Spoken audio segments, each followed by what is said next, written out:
অল্প খরচে একটা সুন্দর কুর্তি বানালাম। এই ফ্যাব্রিকটা প্রায় 3 বছর ধরে আমার কাছে পড়েছিল, তাই ভাবলাম এটা দিয়ে কিছু একটা বানানো যাক। এটা একদম নরম সুতির কাপড়, আর কাপড়টা ছিল 2 মিটার। কিছু ফ্যাব্রিক আছে যখন জামা বানানো হয় না তখন অতটা ভালো লাগে না, কিন্তু জামা বানানোর পরে দেখতে খুব সুন্দর লাগে।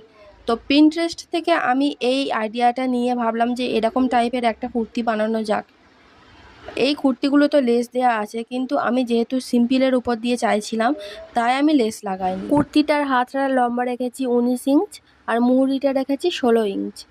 গলাটা গোল গলা করেছি, লেন্থটা লম্বা রেখেছি, আর হাতটা ঢলা রেখেছি।